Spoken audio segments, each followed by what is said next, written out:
العلم هو النور الهادي والمفتاح لكل الخير، من يرد الله به خيرا في الدين يفقهه فيدري. نفهم بالعلم القرآن، بالعلم يزيد الإيمان، وبه يمتاز الإنسان، وبفكر عال وبيان. تنزل بالعلم الرحمات، بالعلم تنال الجنات، وبه ترتفع الدرجات، وتضاعف فيه الحسنات.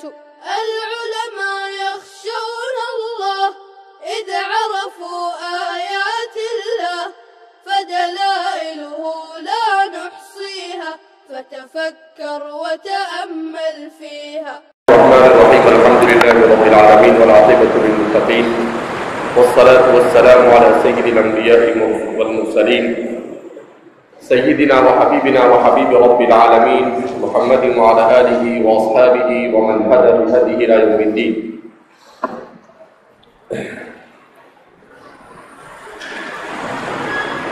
وبه قال حدثنا زهير بن حرب قال حدثنا جرير عن سهيل عن عبد الله بن دينار عن ابي صالح عن ابي هريره رضي الله عنه قال قال رسول الله صلى الله عليه وسلم: الايمان بضع وسبعون او بضع وستون شعبه، فافضلها قول لا اله الا الله، وادناها اماطه الاذى عن الطريق، والحياء شعبه من الايمان. امام بیہقی نے کتاب لکھی ہے الجامع لشعب الایمان، جس میں ایمان کے شعبوں سے متعلق 10,700 سے زیادہ روایتوں کو جمع کیا ہے. 10,700 سے زائد روایتوں کا آپ نے شعب ایمان سے متعلق جمع کیا ہے. حکیم الامت مجدد ملت حضرت تھانوی رحمۃ اللہ علیہ نے ایمان کے سلسلے میں بڑے اختصار کے ساتھ کام کیا ہے، اور حضرت نے لکھا ہے کہ ایمان کے میرے اپنے شمار کے مطابق 77 شعبے ہیں. کتنے شعبے ہیں؟ 77 شعبے. ان 77 میں سے 40 کا تعلق یہ جوارح سے ہے، 30 کا تعلق یہ قلب سے، 40 کا تعلق جوارح سے ہے، 30 کا تعلق قلب سے ہے، اور 7 کا تعلق یہ زبان سے. 7 کا تعلق کس سے ہے؟ زبان سے. اس طرح سے آپ نے شعب الایمان کی 77 تعداد ذکر کی ہے. تو بہرحال اس سلسلے میں جیسا کہ کہا گیا مختلف لوگوں نے کام کیے. عصر حاضر میں بعض حضرات نے ایک رائے یہ بھی دی ہے کہ شعب الایمان کو نئی نسل میں عام کرنا بہت ضروری ہے، اس لیے کہ نئی نسل کے ایمان کے کمزوری کی سب سے اہم اور سب سے بہترین دوا اور اس کا سب سے بہترین علاج ہے معرفت شعب الایمان، ایمان کے شعبوں کی معرفت. کہا اگر ایمان کے شعبوں کی معرفت انہیں دی جاوے اور اس سلسلے میں ان کی صحیح ڈھنگ سے تربیت کی جاوے تو الحاد کا جو بازار گرم ہے اس الحاد کے بازار کو روکا جا سکتا ہے. بہرحال تو شعب الایمان سے متعلق جیسا کہ بیان کیا گیا بڑی تفصیل کے ساتھ لوگوں نے اس پر کام کیا ہے. اسی حضرت تھانوی نے 77 بیان کیے ہیں، بعض حضرات نے ایمان کے 79 شعبے بیان کیے. ایک عرب محقق ہے الجزائر سے جن کا تعلق ہے، جن کا نام میرے ذہن میں نہیں ہے، انہوں نے تقریباً 79 شعب الایمان کو جمع کیا ہے مختلف احادیث مبارکہ کے روشنی میں. جی چلیے. بسم الله الرحمن الرحيم. وبه قال حدثنا ابو بكر بن ابي شيبه وعن احمد غير محمد قال اخبرنا سفيان بن الثوري الثاني جی عن ابي انه قال سمع النبي صلى الله عليه وسلم رجلا يعظ بالحياء فقال الحياء من الايمان. وبه قال حدثنا عبد المؤمن بن حميد قال اخبرنا عبد النافع قال اخبرنا معمر بن الثوري بهذا الاسلام وقال نظر رجل الى الاخطار وقال. وبه قال حدثنا محمد بن سنة ومحمد بن بشار واللفظ بن سنة قال اخبرنا محمد بن جابر قال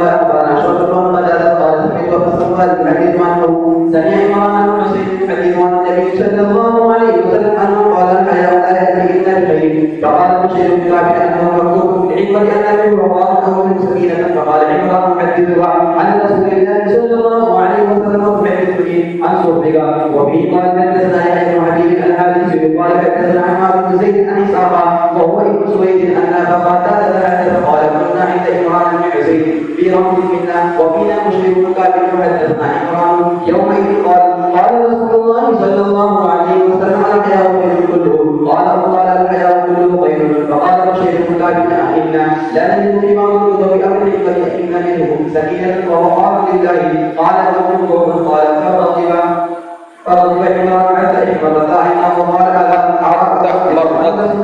حتى احمرت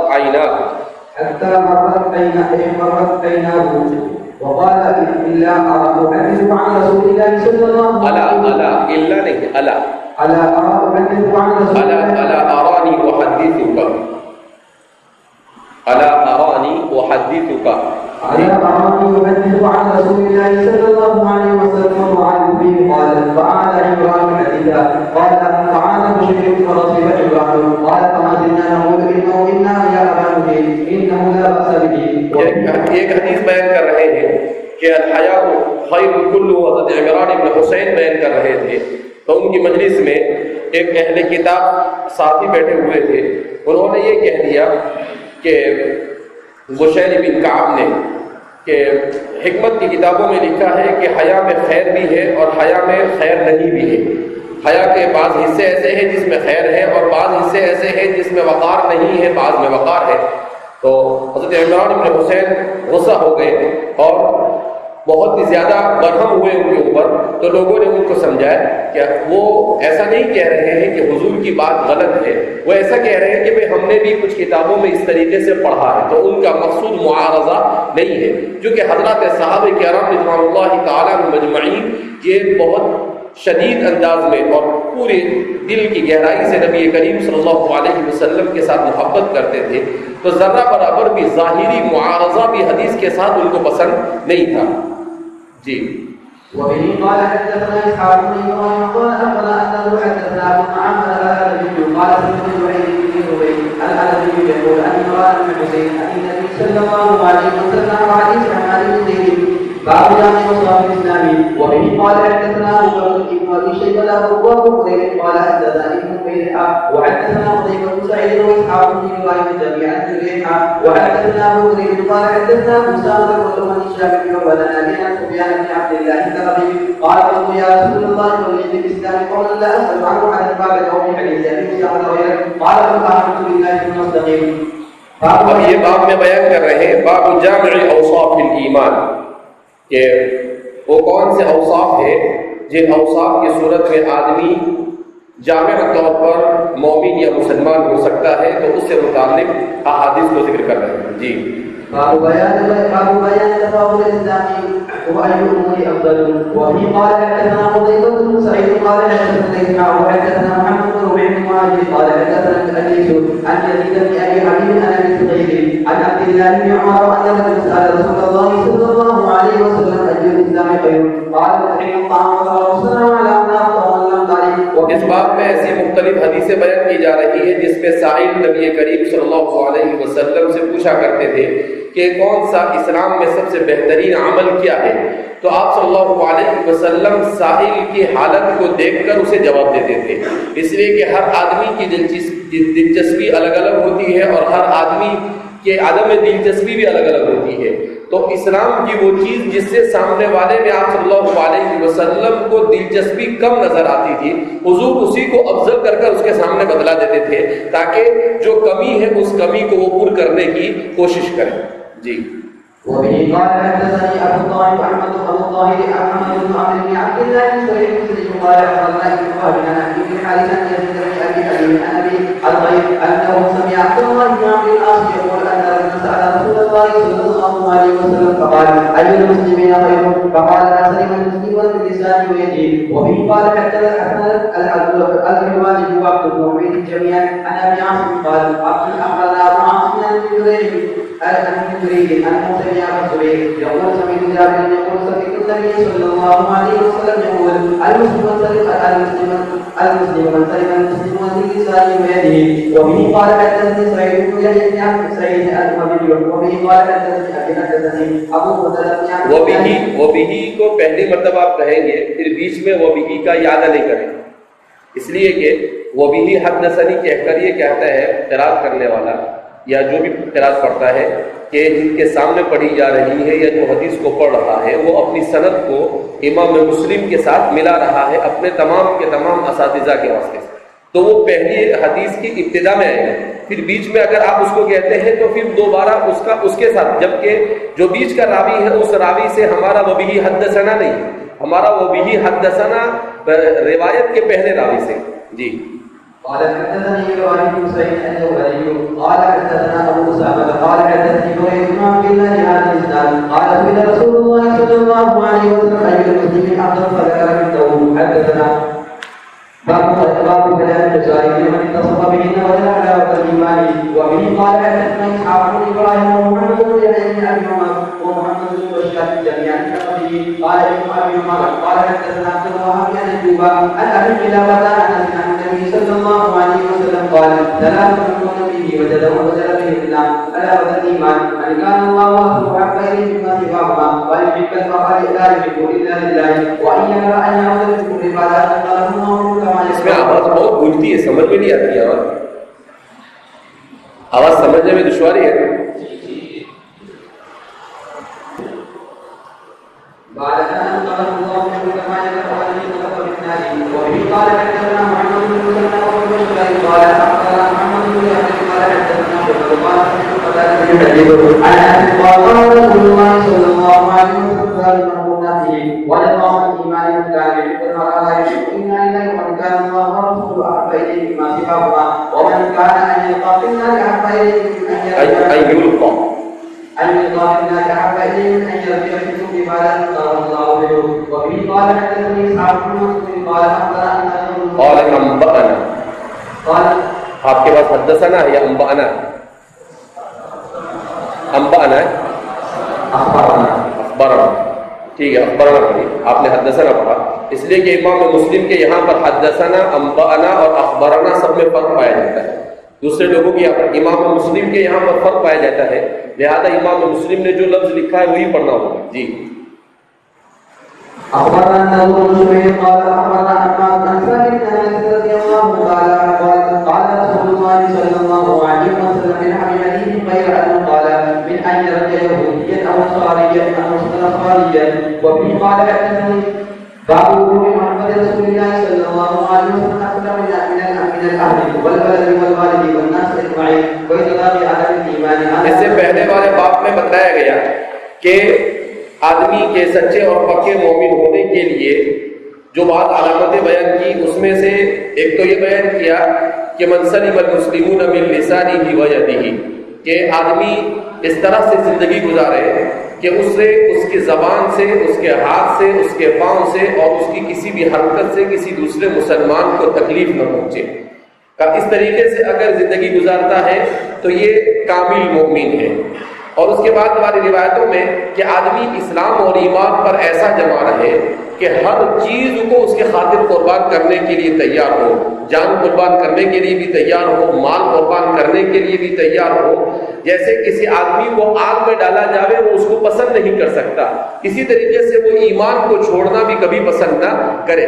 اگر یہ کیفیت انسان میں پیدا ہو جاوے تو یہ کہا جا سکتا ہے کہ اس کا ایمان راسخ ہے، ورنہ اس کے ایمان میں رسوخ اور کمال حاصل ہوگا نہیں. جی وبه قال حدثني زهير بن حرب قال اخبرنا اسماعيل بن علي وحدثنا شيبان بن ابي شيبه قال اخبرنا عبد الملك بن عثمان بن عبد الله قال قال رسول الله صلى الله عليه وسلم لا يؤمن عبد في حديث ابن الوارث اعبد حتى اكون حقا من اهلي ومالي والناس اجمعين. یہ ہمارے محدثین کے یہاں پر بعض حضرات کے یہاں بڑا شدت کے ساتھ الفاظ احادیث کا التزام کیا جاتا ہے، تو اس لیے فرماتے ہیں کہ لا یؤمن عبد، اور عبد الوارث کیا کہنا ہے کہ لا یؤمن الرجل، عبد کا لفظ نہیں بلکہ الرجل کا لفظ کیا ہے، استعمال کیا ہے. تو اس فرق کو بیان کیا. جی وبه قال حدثنا محمد بن مسلم وابن بشار قال اخبرنا محمد بن جعفر قال اخبرنا شعبة قال سمعت قتادة بن ابي انس بن مالك قال رسول الله صلى الله عليه وسلم لا يؤمن احدكم حتى اكون احب اليه من ولده ووالده والناس اجمعين. باب الدليل على أن من خصال الإيمان على يحب لأخيه المسلم ويحب لنفسه لغيره. وبه قال حدثنا محمد بن مسنى وابن بشار قال أخبرنا محمد بن جابر قال أخبرنا شعبة قال سمعت قتادة يحدث عن أنس بن مالك عن النبي صلى الله عليه وسلم قال لا يؤمن أحدكم حتى يحب لأخيه أو قال لجاره ما يحب لنفسه. وبه قال حدثني زهير بن حرب قال أخبرنا يحيى بن سعيد عن حسين بن عبد عن قتادة عن أنس عن النبي صلى الله عليه وسلم قال والذي نفسي بيد الله من عبد حتى يحب لجاره أو قال لأخيه ما يحب لنفسه. باب بيان التحريم إذا جاري. وبه قال حدثنا يحيى بن أيوب وقتيبة بن سعيد وعلي بن حجر جميعا إسماعيل بن جابر قال ابن أيوب أخبرنا إسماعيل قال أخبرني الأعلى والنبي عن أبي هريرة رضي الله تعالى عنه أن رسول الله صلى الله عليه وسلم قال لا يدخل الجنة من لا يؤمن جاره بوائقه. باب الاحتيال بكلام الجاري والصيد ولزوم الصمت إلى أمرين وقول ذلك كله من الإيمان. وفي قال حدثني حرب بن يحيى قال أخبرنا ابن وهب قال أخبرني يوسف عن ابن شهاب عن أبي سلمة بن عبد الرحمن عن أبي هريرة رضي الله تعالى عن رسول الله صلى الله عليه وسلم قال من كان يؤمن بالله واليوم الآخر فليقل خيرا أو ليصمت ومن كان يؤمن بالله واليوم الآخر فليكرم ضجاره ومن كان يؤمن بالله واليوم الآخر فليكرم ضيفه. وبه قال حدثنا أبو بكر بن أبي شيبة قال حدثنا أبو الأحوص عن أبي حصين عن أبي صالح عن أبي هريرة رضي الله تعالى عنه قال رسول الله صلى الله عليه وسلم من كان يؤمن بالله واليوم الآخر فلا يؤذي جاره ومن كان يؤمن بالله واليوم الآخر فليكرم ضيفه ومن كان يؤمن بالله واليوم الآخر فليقل خيرا أو ليصمت. وبه قال حدثنا إسحاق بن إبراهيم قال أخبرنا عيسى بن موسى عن أبي صالح عن أبي هريرة رضي الله تعالى عنه قال رسول الله صلى الله عليه وسلم في حديث أبي حسن خيرا قال يؤمن بالله واليوم الآخر فليحسن إلى ذلك ومن كان يؤمن بالله واليوم الآخر فليكرم ضيفه ومن كان يؤمن بالله واليوم الآخر فليقل خيرا أو ليصمت. باب بیان قول النهی عن المنکر من الایمان وان من الایمان. اس لیے پچھلے پورے باب میں بیان کیا گیا کہ پڑوسی کے حقوق کو ادا کرنا اور ایک مسلمان کے لیے دوسرے مسلمان کی بری چیز پسند کرنا جو اپنے لیے پسند کرے. ان احادیث پر عام طور پر ہمارے معاشرے میں اب کوئی عمل نہیں رہا. ابھی کچھ دنوں پہلے ایک اخبار میں رپورٹ آئی کہ کسی عورت کے شوہر کا انتقال ہو گیا تو اس کا چھوٹا سا بچہ تھا 2-2.5 سال کا اور وہ عورت اکیلی تھی. اس کے پڑوسی نے ان کو اتنا پریشان کیا کہ اپنے شوہر کے مرنے کے 10-15 دن کے بعد اس عورت نے اپنے بچے کے ساتھ خودکشی کر لی. بعد میں پتا چلا کہ وہ مسلمان تھا اور اس مسلمان پڑوسی نے ان کو اتنا ٹارچر کیا کہ ان سے تنگ آ کر اس نے اپنے بیٹے کو بھی مار دیا اور خود بھی مر گئی. اللہ کے رسول صلی اللہ علیہ وسلم کی تعلیمات ایک مسلمان ہونے کے بعد اس طرح کی حرکت کرے. یہ مسلمان اس لیے کہ اسلام کی تعلیمات کے بارے میں کچھ اتا پتہ ہی نہیں. اب اندازہ لگائے کتنا اس کو حیران کیا ہوگا اس عورت کو ان پڑوسیوں نے, پورے پڑوسیوں نے مل کر, کہ جس کی وجہ سے اسے خودکشی کا قدم اٹھانا پڑا. حالانکہ غیر مسلم تھے جو مر گئی عورت اپنے بچے کے ساتھ, وہ غیر, لیکن بہرحال نبی کریم صلی اللہ علیہ وسلم نے فرمایا ما زال جبریل یوصینی حتی ظننت انہ سیحدثہ, کہ جبریل مجھے برابر اپنے پڑوسی کے بارے میں وصیت کرتے رہے یہاں تک کہ مجھے ایسا لگا کہ شاید اس کو وراثت میں بھی حقدار بنا دیں گے. تو پڑوسی کے بڑے حقوق بیان کیے ہیں. پوری کتاب الشفا پڑھائی جاتی ہے شریعت مطہرہ میں. تو یہ سارے اسلام کی تعلیمات کو نہ جاننے کی وجہ سے اسلام کے بدنام ہونے کا ذریعہ بنتے ہیں. جی باب بیان قول النهي عن المنکر من الایمان وان الایمان یزيد وينقص وان الامر بالمعروف والنهي عن المنکر واجبان. وفي قال حدثنا ابو بكر بن ابي شيبه قال اخبرنا ابو بكر عن يوسف عن سفيان وحدثنا محمد بن مسنى قال حدثنا محمد بن جعفر قال حدثنا شعبة كلاهما عن قيس بن مسلم عن خالد بن شهاب وقال عن ابي بكر قال عمر من بلغ الشغل يوم العيد قبل الصلاه مروان فقال اجلس المقام فقال الصلاه قبل الركوع فقال قد كما هنالك فقال ابو سعيد اما هذا فقد قضى ما عليه سمعت رسول الله صلى الله عليه وسلم يقول من راى منكم منكرا فليغير بيده فان لم يستطع فبلسانه فان لم يستطع القلب كذلك أضعف الإيمان. یہ بھی ہمارے معاشرے سے اس کا بھی فقدان ہے، امر بالمعروف اور نہی عن المنکر، کہ ہر ایک یہ کہتا ہے کہ بھائی جس کو جو کرنا ہو کرتا رہے، ہم کسی کو برائی سے روکنے کی بھی ضرورت نہیں، جبکہ یہ اسلام کے اہم ترین عبادات میں سے اور اہم ترین ارکان میں سے ہے کہ آدمی اگر کسی منکر کو دیکھے تو یا تو اسے زبان سے روک، ہاتھ سے روک سکتا ہے تو ہاتھ سے روکے، اگر ہاتھ سے نہیں تو زبان سے، اور ویسے بھی نہ روکے تو کم سے کم اسے دل سے کیا سمجھے، برا سمجھے. جی.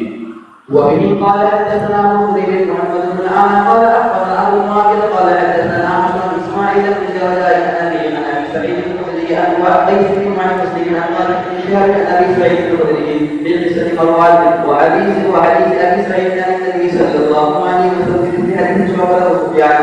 وبه قال حدثني وبه قال حدثنا عمرو بن عبد الله النظر وعبد بن حميد واللفظ بن قالوا اخبرنا يعقوب بن ابراهيم بن صالح قال حدثني ابي عن صالح بن كيسان عن حارث بن جابر بن عبد الله بن حكم عن عبد الرحمن بن صبر عن ابي بن عبد الله بن مسعود ان رسول الله صلى الله عليه وسلم قال ما من نبي بعثه الله تعالى في امه القبر الا كان له من امته حواريون واصحاب يقولون بسنه ويتبعون بامره ثم انها تخرج من بعد مخلوق يقولون ما لا يفعلون ويفعلون ما لا يفعلون فمن جاهدهم بيده فهو مؤمن ومن جاهدهم بلسانه فهو مؤمن ومن جاهدهم بقلبه فهو مؤمن وليس ذلك من الايمان حتى غير الفضلين. اس سے کیا معلوم ہو رہا ہے کہ آپ صلی اللہ علیہ وسلم عام طور پر اسلام کا لفظ استعمال کرتے ہیں، لیکن امر بالمعروف اور نہی عن المنکر کے سلسلے میں حضور نے ایمان کا لفظ استعمال کیا کہ جو کسی کو برائی کرتے ہوئے دیکھے فمن جاہدہ بیدہ فہو مؤمن، تو آپ صلی اللہ علیہ وسلم نے اس کے مومن ہونے کی گواہی دی. حالانکہ کسی کے مومن ہونے کی گواہی دینا یہ کوئی آسان کام نہیں، مگر آپ صلی اللہ علیہ وسلم نے یہ بات اس لیے کہی، اس لیے کہ امر بالمعروف اور نہی عن المنکر کرنا یہ بہت شاق عمل ہوتا ہے، اتنی آسانی کے ساتھ آدمی اس کو انجام نہیں دیتا ہے، لہذا اس کے باوجود اگر کوئی اس عمل کو انجام دیتا ہے اس کا مطلب یہ ہے کہ اس میں ایمان کی رغبت کیا ہے، باقی ہے. جی. قال ابو رافع فحدثت عبد الله بن عمر انكر علي فقد ابن مسعود فنزلنا فاسترفعني اليه عبد الله بن عمر يعود فانطلقت معه ولما جلسنا قال ابن مسعود انا هذا الحديث فحدثني فما حدثه ابن عمر قال صالح بن رجل من اهل ذلك عن ابي رافع. وبه قال حدثني ابو بكر بن واسحاق بن محمد قال اخبرنا ابي بكر قال اخبرنا عبد العزيز بن محمد قال حدثني الحارث بن خزيمة الحرمي عن جابر بن عبد الله بن الحكم بن عبد الرحمن بن الصالحي وأخبر عن أبي وائل مولى النبي صلى الله عليه وسلم عن عبد الله بن مسعود أن رسول الله صلى الله عليه وسلم قال من كان من نبي الله وكان له حواري يهتدون بهديه ويستنون بسنته مثل حديث صالح ولم يتركوا ظلمه فاصبر واجتماعه بما معه. وبه باب التفاضل عن الايمان به وروحان اهل الجبل. وبه قال حدثنا ابو بكر بن ابي شيبه قال اخبرنا ابو سامه وحدثنا ابن قال اخبرنا ابي حاتم وحدثنا ابو كريم قال حدثنا ابن ادريس كلهم عن اسماعيل بن ابي خالد وحدثنا يحيى بن حبيب الحارثي والنذر قال اخبرنا محمد بن عن اسماعيل قال يحدث قيس الجلبي عن ابي مسعود قال اشار النبي صلى الله عليه وسلم الينا واليمن فقال ألا إن الإيمان هاهنا وأن الصدق وغلب القلوب ألا إن الإيمان هاهنا وإن القصد، اس لیے کہ واو عاطفہ ہے اس کا عطف ان الایمان پر ہو رہا ہے، اس لیے یہاں پر بھی ان پڑھیں گے. ألا إن الإيمان هاهنا وإن القصد وغلب القلوب للفتاة عند وصول الأذناب حيث يذكرن الشيطان في ربيعة ومضر حدثنا. وبه قال حدثنا ابو الربيع الزهراني قال اخبرنا ابو زيد قال اخبرنا ايوب قال اخبرنا محمد ان ابي هريره رضي الله تعالى عنه قال رسول الله صلى الله عليه وسلم جاء من اليمن فرقهم افئده الايمان جمال والفقه جمال والحكمه جماليه.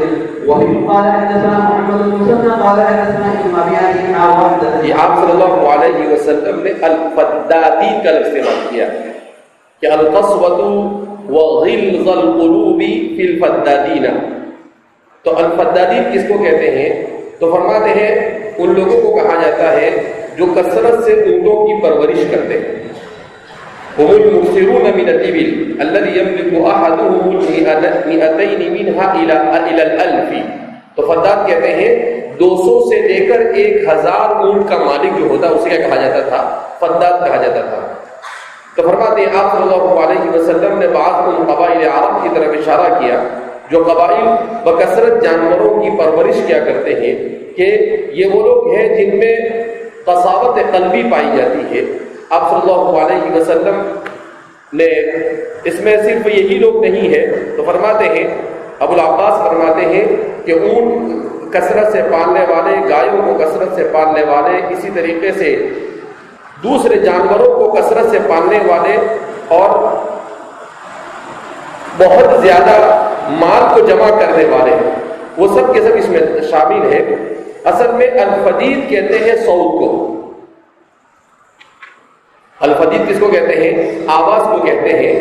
تو جب وہ بہت زیادہ جانور پالتا ہے تو دن بھر ان کو بلانے اور ان کو بٹھانے اور کھلانے پلانے کے لیے آوازیں ہی نکلتا رہتا ہے. اس وجہ سے اسے کیا کہا جاتا ہے؟ الفداد کہا جاتا ہے. مبالغے کا صیغہ استعمال کیا. نبی کریم صلی اللہ علیہ وسلم نے یہ بات بیان کی. بڑی حیرت انگیز بات ہے کہ آپ صلی اللہ علیہ وسلم کی یہ بات آج بھی صادق آ رہی ہے. یہ امارات ہیں اور اس طرف کے جو حکمران ہیں یہ سب انہی کے اندر میں، اس لیے کہ سب رعاء الغنم تھے آج سے 50-60 سال پہلے، اور آج بالکل قساوت قلبی کا شکار ہے. ان کو مسلمانوں سے کوئی لینا دینا نہیں، ان کو صرف لینا دینا ہے تو اپنے پیسوں سے. جیسے اس زمانے میں جانور جب سب سے قیمتی مال ہوا کرتا تھا، اس لیے حضور نے اس کی طرف اشارہ کیا. اسی لیے ہمارے شارحین حدیث فرماتے ہیں کہ اس زمانے میں سب سے قیمتی مال جانور ہوا کرتا تھا. اب اس زمانے میں جو مال سب سے قیمتی ہے اس کے یہ لوگ مالک ہیں، تو یہ اپنے آپ کو کیا سمجھتے ہیں کہ ہم ہی سب کچھ ہے اور ہمارے ہی اوپر پوری دنیا چل رہی ہے. حالانکہ ایسا کچھ نہیں ہے. تلک الایام نداولها بین الناس. اور ایک دن ایسا آئے گا کہ آپ پر بھی باری آئے گی. جی ہاں چلیے. وفي قال حدثنا محمد بن مسلم قال حدثنا إمام بن أبي حدثنا إسحاق وحدثني عن محمد قال حدثنا إسحاق بن يوسف الحضرمي كلاهما عن أبي عن محمد عن أبي هريرة رضي الله تعالى عنه قال رسول الله صلى الله عليه وسلم في الدين. وفي قال حدثنا عبد الرزاق والأربعة بن الباني قال حدثنا يعقوب بن إبراهيم قال حدثنا أبي صالح قال أبو هريرة رضي الله تعالى عنه قال رسول الله صلى الله عليه وسلم أتاكم عن اليمن بقدر قلوبا وأرض أفئدة ألف ويمان كلمة واليمان يدل. ومن قال حدثنا يحيى قال غلط على ذلك على مالك عن سنان أن عن أبي هريرة رضي الله تعالى عنه أن رسول الله صلى الله عليه وسلم قال أرسلكم في نحو المشرق والأرض والخيرات في أهل الخير والإبل والفتاة أهل الوبل والسفينة في أهل الغنم. ومن قال آپ صلی اللہ علیہ وسلم ان احادیث میں اہل یمن کے ایمان کی قوت اور ان کے پاس حکمت کو بیان کر رہے ہیں. اور نبی کریم صلی اللہ علیہ وسلم کا یہ فرمان بالکل صحیح ہے کہ آج بھی ایسے بدترین حالات میں بھی یمن میں ایسے علماء اور ایسے صلحاء پائے جاتے ہیں جن کے ایمان کی مثیل اور نزیل کرنا دوسرے جگہوں پر کیا ہے؟ مشکل ہے. آج بھی وہاں اس خطے کے اندر میں ایسے لوگ پائے جاتے ہیں. والحکمت یمانیۃ.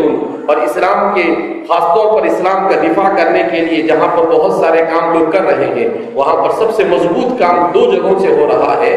ایک ہے ملک شام سے اور دوسرا یمن سے. تو آپ صلی اللہ علیہ وسلم نے فرمایا کہ رأس الکفر نحو المشرقی، رأس الکفر نحو المشرقی، یعنی آپ صلی اللہ علیہ وسلم نے جزیرت العرب کے مشرق کی طرف اشارہ کیا. اور جزیرت العرب کے مشرق میں نجد واقع ہے. ربیع اور مضر کے قبائل رہتے تھے. اور یہ اس وقت جتنے بھی حکمران ہیں، چاہے وہ سعودی کے حکمران ہو، چاہے وہ امارات کے حکمران ہو، چاہے وہ سلطنت عمان کے حکمران ہو، چاہے وہ بحرین کے حکمران ہو، ان سب کا تعلق اسی خطے سے ہے جس خطے کی طرف نبی کریم صلی اللہ علیہ وسلم اس حدیث مبارک میں کیا کر رہے ہیں؟ اشارہ فرما رہے ہیں. اسی لیے وہاں کے بعض علماء اس کی عجیب عجیب تعبیر کرتے ہیں. بعض روایتوں میں حضور نے صاف طور پر نجد کا لفظ استعمال کیا ہے، تو پھر وہ کہتے ہیں کہ وہ یہ نجد نہیں، وہ دوسرا نجد مراد ہے، جو ہے وہی مراد ہے. ہاں مخواہ زبردستی ادھر ادھر کی بات میں کوئی فائدہ نہیں ہے. جی ہاں. اور آپ صلی اللہ علیہ وسلم نے عجیب جو صفت بیان کی ہے والفخر والخیلاء فی اہل الخیل والابل والفدادین، یہ آدمی یہ لوگ گھوڑوں کے بڑے عاشق ہیں، اور ان لوگوں میں حضور نے جیسا فرمایا کہ جو لوگ بکثرت گھوڑے پالتے ہیں ان میں کبر آ جاتا ہے، اس لیے کہ گھوڑا یہ بڑی عمدہ سواری ہے۔ جیسے ہمارے زمانے میں جو بڑی قیمتی گاڑیاں ملتی ہیں، رینج روور وغیرہ، اس پر آدمی سوار ہوتا ہے تو فخر کرتا ہے، ایسے ہی گھوڑے پر سوار ہوتا ہے تو فخر کرتا ہے۔ کہ یہ صفت آج بھی جو لوگ گھوڑے پالتے ہیں ان کے درمیان کبر اور فخر زیادہ، اس پر بیٹھنے کے بعد وہ ایسا محسوس کرتا ہے جیسے وہ ہوائی جہاز میں اڑ رہا ہے اور خود ہی اس کا ہوائی جہاز ہے۔ ہاں جی۔ وبه قال حدثنا يحيى بن ايوب وقتيبة وابن جرير عن اسماعيل بن جعفر قال ابن ايوب اخبرنا اسماعيل قال اخبرني ابي هريره رضي الله تعالى عنه ان رسول الله صلى الله عليه وسلم قال الامام يوم يذكر من المشرق والسكين بين الغنم والحمر والرياء وحكم النار عن الخير والبقاء. وبه قال حدثنا احمد بن يحيى قال اخبرنا ابن معين قال اخبرني يوسف بن شهاب قال اخبرني ابو سلمة بن عبد الرحمن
حضور نے کہا کہ آپس میں مومنوں کے درمیان محبت اور الفت کو بڑھانے کا سب سے بہترین نسخہ آپس میں سلام کرنا۔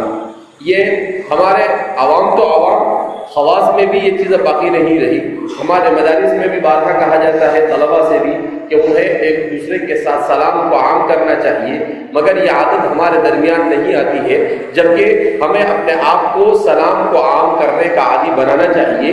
چلتے پھرتے اس میں کیا انسان کا گھس جاتا ہے، صرف زبان سے السلام علیکم کہنا ہے اور کوئی اس میں طاقت نہیں لگتی، جبکہ نبی کریم صلی اللہ علیہ وسلم نے اس کو ایمان اور مومنوں کے آپس میں الفت اور محبت کا سب سے بہترین اور نسخہ کیمیا بیان کیا ہے، مگر اس کے باوجود اس پر عمل نہیں کرتے ہیں. جب ہم حدیث کو پڑھ رہے ہیں تو ہمیں اس نیت کے ساتھ اسے پڑھنا چاہیے کہ انشاءاللہ ہم سب اس پر کیا کریں گے، عمل کریں گے. لہذا سلام، اب ظاہر سی بات ہے 300 طلبہ ہے، اگر یہی سلام کو عام کرنا شروع کر دے تو خود بخود جامعہ میں ماحول بن جائے اور ایک دوسرے کو لوگ سلام کرنا کیا کر دے، کوئی آپ کو کرے یا نہ کرے، آپ شروع کر دے تو دوسرے بھی آہستہ آہستہ ایک دوسرے کو سلام کرنا کیا کر دیں گے، شروع کر دیں گے. سنت حسنہ کو رواج دینے کا آدمی کو اپنے آپ کو عادی بنانا چاہیے. جی ہاں.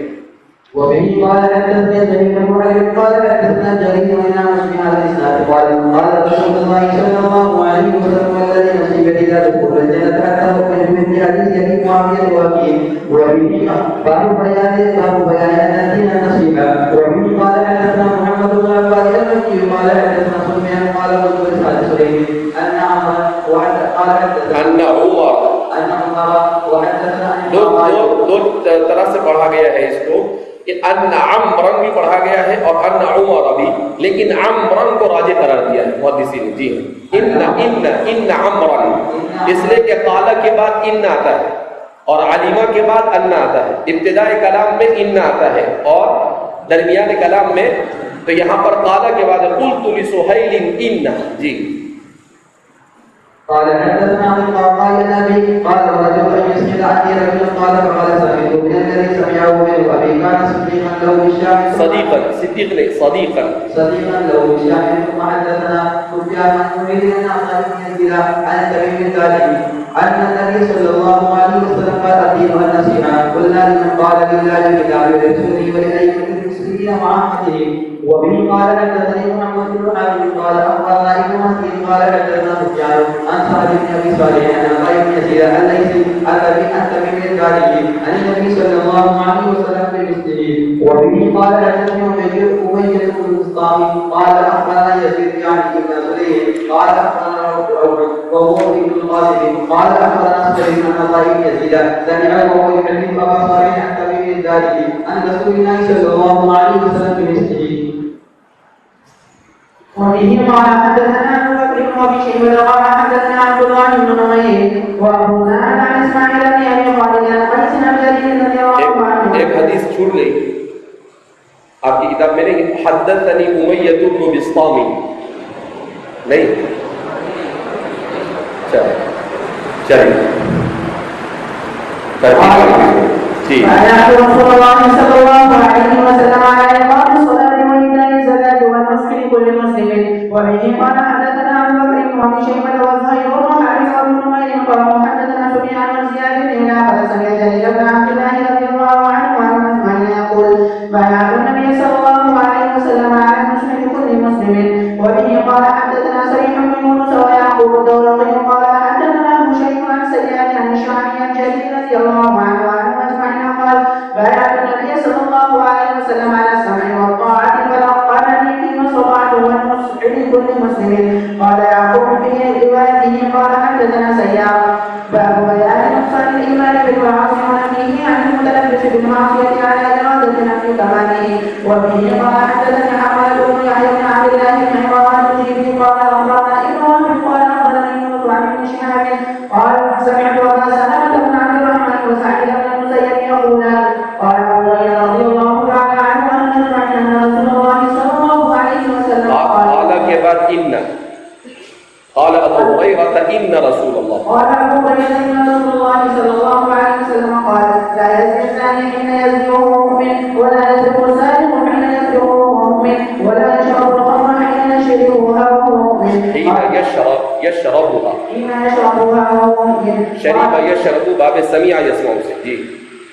آپ صلی اللہ علیہ وسلم اس حدیث میں بیان کرتے ہیں کہ جب کوئی مسلمان گناہ کبیرہ میں مبتلا ہوتا ہے تو گناہ کبیرہ میں جب مبتلا ہوتا ہے اس وقت اس کا ایمان اس کے قلب سے نکل جاتا ہے. تو اس میں دو طرح کی باتیں محدثین بیان کرتے ہیں. بعض محدثین فرماتے ہیں کہ وہ ایمان نکل کر کنارے پر کھڑا ہو جاتا ہے. اگر اسی حالت میں آدمی مرتا ہے تو ایمان کے بغیر اس دنیا سے چلا جاتا ہے. اور بعد نے کہا کہ ایمان اس کے دل سے نکل کر اس کے سر پر سایہ فگن ہو جاتا ہے اور وہ دیکھتا ہے کہ یہ دوبارہ توبہ کرتا ہے یا نہیں. اگر توبہ کرتا ہے تو دوبارہ اس کے دل میں آ کر وہ ایمان کیا ہو جاتا ہے, بیٹھ جاتا ہے. جی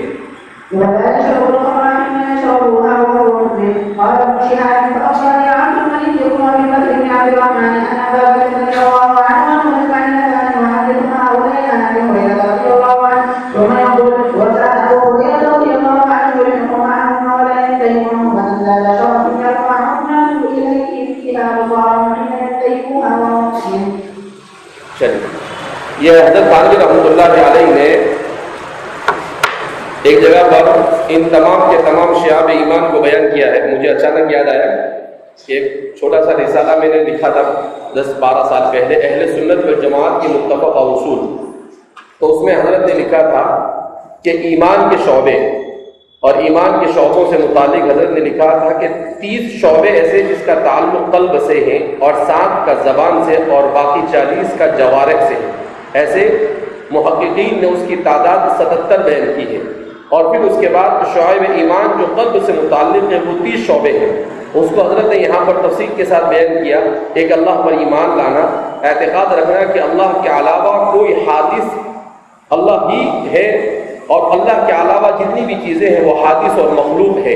ایمان لانا فرشتوں پر اور کتابوں پر ایمان لانا, پیغمبروں پر ایمان لانا, تقدیر پر ایمان لانا, قیامت کے دن پر ایمان لانا, جنت کا یقین کرنا, دوزخ کا یقین کرنا, اللہ کے لیے محبت کرنا, اللہ کے واسطے محبت کرنا, اللہ کے لیے بغض کرنا, رسول اللہ صلی اللہ علیہ وسلم سے محبت کرنا, اخلاص اپنے اندر پیدا کرنا, توبہ, خوف, رجا, حیا, شکر, وفا اور عہد وفا کرنا یعنی وعدے کو پورا کرنا, صبر کرنا, تواضع اختیار کرنا, رحمت اور شفقت اپنی اللہ کی مخلوق پر کرنا, اللہ کے فیصلے پر راضی ہونا, توکل اختیار کرنا, خود پسندی سے یعنی عجب سے بچنا اور کینہ سے بچنا, حسد سے بچنا, غصے سے بچنا, بدخواہی سے کسی کے بارے میں بدخواہی سے بچنا اور دنیا کی محبت کو ترک کرنا. حضرت تھانوی رحمۃ اللہ علیہ نے اختصار کے ساتھ ان 30 شعبوں کو بیان کیا جن کا تعلق زبان سے ہے. کلمہ توحید کو زبان سے پڑھنا, قرآن کریم کی تلاوت کرنا, علم سیکھنا, علم سکھانا, دعا کرنا, ذکر کرنا, لغو بات سے باز رہنا. یہ فرماتے ہیں کہ یہ 7 شعبے ہیں جن کا زبان سے تعلق ہے اور ان کے علاوہ باقی وہ ہے جن کا تعلق انسان کے بدن سے ہے.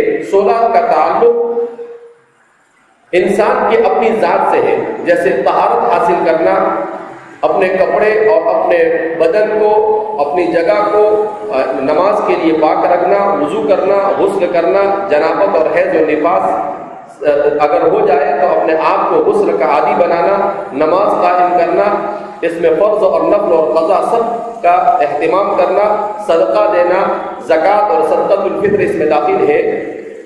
اور اسی طریقے سے لوگوں کو کھانا کھلانا, جیسا کہ ابھی حدیث میں گزرا ہے, اطعام الطعام, روزہ رکھنا, فرض اور نفل حج اور عمرہ کرنا, اعتکاف کرنا, شب قدر کو تلاش کرنا, اپنے دین کو بچانے کے لیے کہیں جانے کی ضرورت پڑے تو ہجرت کرنا, اگر قسم اور نظر مانے تو اسے پورا کرنا, کفارہ ادا کرنا قسم کا اگر اس کا خیال نہ رکھ سکا, اور ستر چھپانا, قربانی کرنا, جنازے کی تجہیز و تدفین میں شریک ہونا, دین کو ادا کرنا, معاملات میں راست بازی کرنا اور غیر مشروع معاملات سے بچنا, سچی گواہی دینا اور گواہی کو کبھی پوشیدہ نہ رکھنا. حضرت نے لکھا ہے کہ یہ 16 وہ ہیں جن سے انسان کے انفرادی زندگی سے اس کا تعلق ہے, اور 6 وہ ہیں جو ان کے تابع ہیں, جیسے نکاح کر اپنے آپ کو عفیف اور پاک دامن بنانا, اہل و عیال کے حقوق ادا کرنا. حضرت تھانوی رحمۃ اللہ علیہ خود فرماتے تھے کہ اللہ رب العزت نے مجھے معاشرت کے باب میں مجدد بنا کر بھیجا ہے. تو اس لیے حضرت اسی طرح کی چیزیں ڈھونڈ کر بیان کرتے تھے. نوکر وغیرہ کے ساتھ اچھا سلوک کرنا، نرمی کا معاملہ کرنا، والدین کی خدمت کرنا، ان کو تکلیف نہ پہنچانا، اولاد کی پرورش کرنا اور رشتہ داروں سے اچھا سلوک کرنا اور اپنے آقا کی اطاعت کرنا۔ کہا یہ وہ ہے جن کا تعلق اپنے زیر نگی لوگوں سے ہے، اپنے زیر اثر لوگوں سے ہے، اور 18 عام لوگوں سے جس کا تعلق ہے، جس میں حکومت کا عدل و انصاف کرنا، یعنی اجتماعی مسائل، مسلمانوں کا جماعت کا اطاعت کرنا، حکام کی اطاعت کرنا، اگر وہ اللہ کی مطیع ہے، لوگوں میں اصلاح کے لیے کوشش کرنا، خوارج اور باغیوں کے ساتھ قتال کرنا بھی اس میں داخل ہے، اس لیے کہ وہ بھی فساد پھیلاتے رہتے ہیں۔ کہ کسی نے پوچھا ہے اس کے سلسلے میں، داعش کے سلسلے میں، داعش یہ ایک قسم کی جماعت خوارج میں سے، ہمارے زمانے میں جیسے اس زمانے میں حضرات صحابہ کے زمانے میں خوارج تھے، ایسے ہی ہمارے زمانے میں یہ داعش ہے۔ اس کو سوال کرنے والے نے داعش لکھا ہے، عین سے ہے، یہ دولت الاسلام فی العراق والشام، اس کا مخفف ہے داعش۔ تو یہ ایک امت کے لیے فتنہ ہے، یہ اسلام کی بدنامی کا ذریعہ بھی یہ لوگ بن رہے ہیں، اور تحقیق کے ساتھ یہی بات کہی جاتی ہے کہ ان لوگوں کو باقاعدہ یا تو دشمنوں کی طرف سے استعمال کیا جاتا ہے، یا تو اسلامی احکام جہاد کے عدم واقفیت کی بنیاد پر ایسے اعمال اور ایسے کرتوت کرتے ہیں جس سے بجائے اسلام کی نیک نامی کا ذریعہ بننے کے اسلام کی بدنامی کا ذریعہ بنے ہوئے۔